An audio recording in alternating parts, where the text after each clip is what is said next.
Hello, hello, and welcome to Coaching Corner with me, Tracy Forsyth. So today I want to share 4 ways to keep calm and carry on. So I don't think I need to explain why we need techniques for keeping calm at the moment. But I will say, when I first heard the acronym BANI, BANI, meaning brittle, anxious, nonlinear, and incomprehensible. So an acronym to describe the world we're experiencing. When I first heard that a few years ago, my experience of it was just theory. The term comes from a futurist called Jaime Cascio. I hope I'm saying that right. And he coined it in 2020 in a white paper called Facing the Age of Chaos. And when I first heard it, I thought, well, that's a really interesting take on what's happening. And I kind of have spoken about it in leadership programs ever since. But now, a few years on, what I really realize is that BANI world, that brittle, anxious, nonlinear, incomprehensible world, that the effects of that appear and manifest in every single conversation I have, whether it's people's personal lives or professional. So brittle industries where the cracks have started showing and, may have crumbled. Anxious. I mean, gosh, we're also anxious about the state of the world and what's happening. Non-linear, which I take to mean that things just don't have the same cause and effect that they used to. And the last one, incomprehensible. I mean, the overwhelm, the stuff coming at us, the polarizing views and thoughts, all of that kind of thing. So most people I know are kind of on some sort of sphere of being frazzled, worried about the many concerns that there are.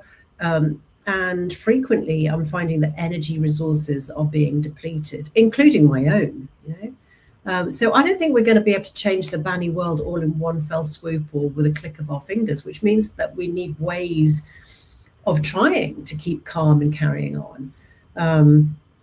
So anyway, I thought it would be useful to share a few that I've been trying and practicing.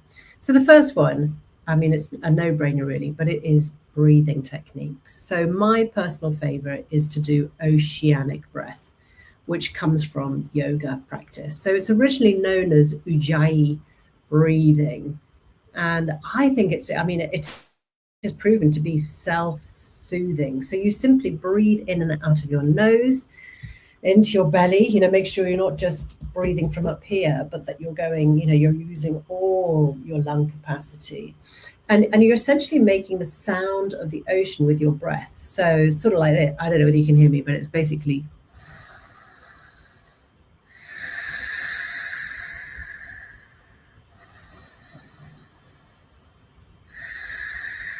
sort of like a hissing. So if you can, close your eyes and listen to the sound, then it can be very meditative.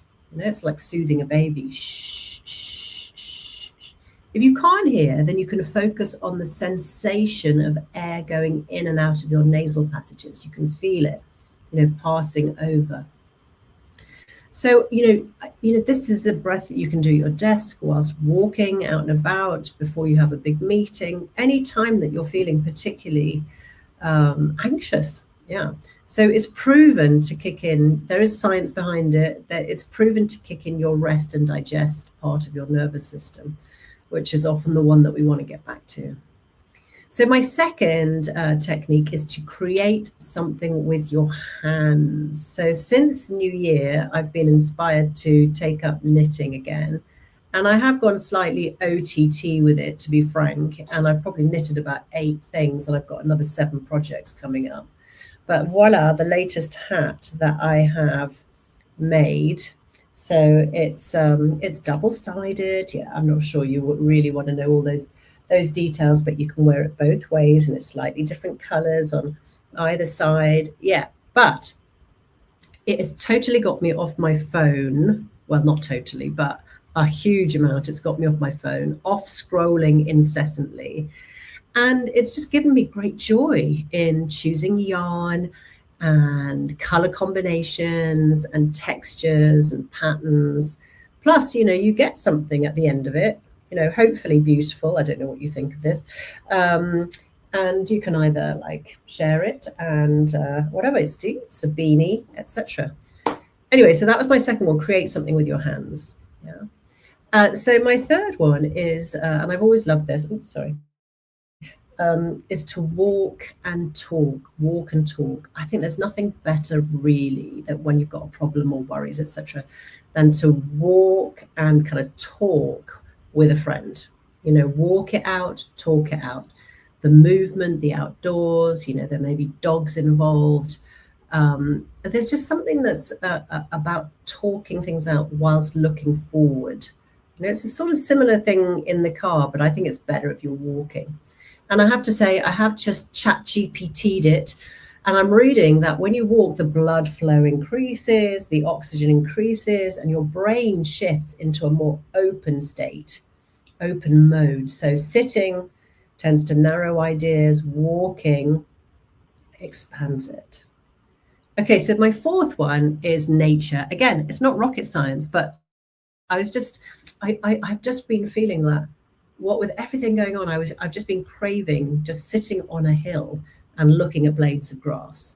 But last weekend, my family went to visit my father-in-law and in the countryside, and he has a lovely garden, and in it was this whole bank, like the whole bit of wild garlic.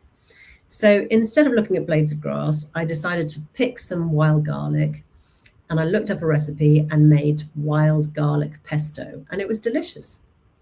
Then I spotted some nettles, which wouldn't normally spark joy in me, but I looked up how to make nettle tea and its benefits. So it's very good if you have allergies, hay fever and all that kind of thing, apparently.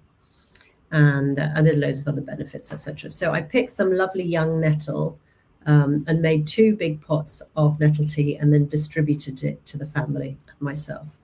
So yes, the tasting notes I got back from everyone were, well, it tastes a bit like potato, it tastes a bit like pea, but we all really just enjoyed the moment. It was very hydrating.